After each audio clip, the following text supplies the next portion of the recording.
Assalamualaikum warahmatullahi wabarakatuh. My name is Sayang Puji Rahayu, and I would like to deliver my interpretation of this book in page 62 and dialogue 4.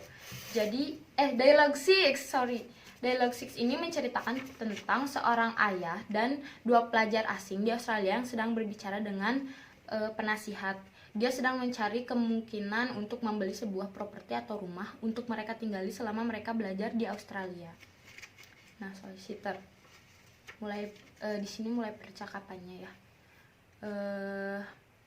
Penasihatnya bilang, "Senang bertemu dengan Anda. Kita melakukan banyak pekerjaan dengan siswa dan orang tua non-domisili sini yang berniat membeli sebuah tempat tinggal.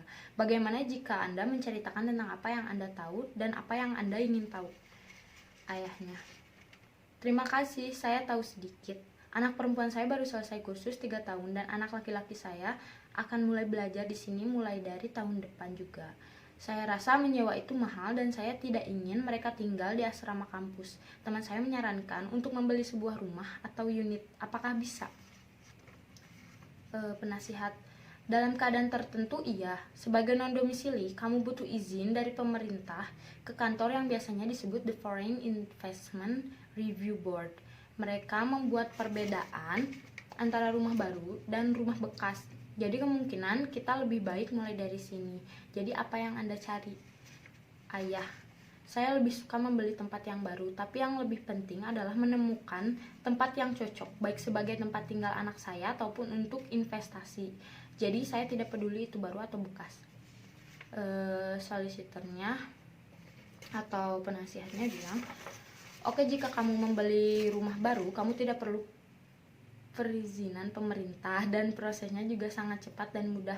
Tidak ada jumlah batasan pembelian. Jika Anda membeli bekas, maka rumah tersebut harus atas nama anak-anak Anda. Harga pembelian harus di bawah $300.000 dan Anda membutuhkan izin dari pemerintah." Ayah, "Saya mengerti, itu perbedaan yang sangat besar. Harga rumah di dekat kampus anak perempuan saya rata-rata lebih dari $300.000. Apakah ada pengecualian?" Penasihat, "Tidak, saya rasa tidak. Batas pembelian mencerminkan apa yang biasanya pelajar habiskan untuk tempat tinggal, sehingga agak rendah. Anda juga tidak diizinkan menyewa semua atau sebagian dari rumah yang dibeli, dan Anda harus menjual properti ketika anak-anak Anda menyelesaikan pendidikan mereka dan meninggalkan Australia." Ayah, "Walaupun mereka hanya pergi sementara dan berencana untuk membeli secara permanen?"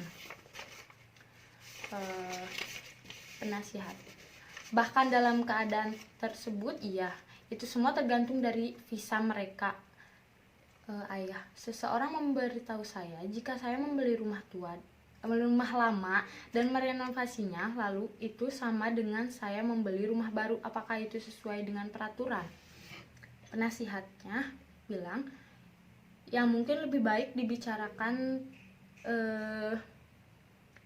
tentang hal yang dapat memenuhi syarat untuk disetujui semua keputusan dewan. Diambil berdasarkan kasus per kasus. Mengenai tempat tinggal lama, biaya yang diusulkan telah mencapai setidaknya 50% dari harga pembelian." Ayahnya bilang,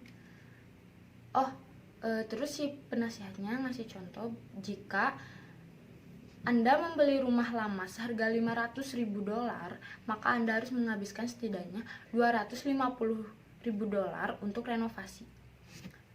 Ayahnya bilang, "Sangat menarik. Saya harus berpikir lebih hati-hati dan membutuhkan saran yang lebih detail." Pengacara, senang membantu Anda.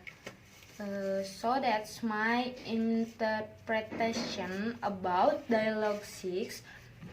Hope you can understand my interpretation and sorry for a lot of mistakes. Assalamualaikum warahmatullahi wabarakatuh.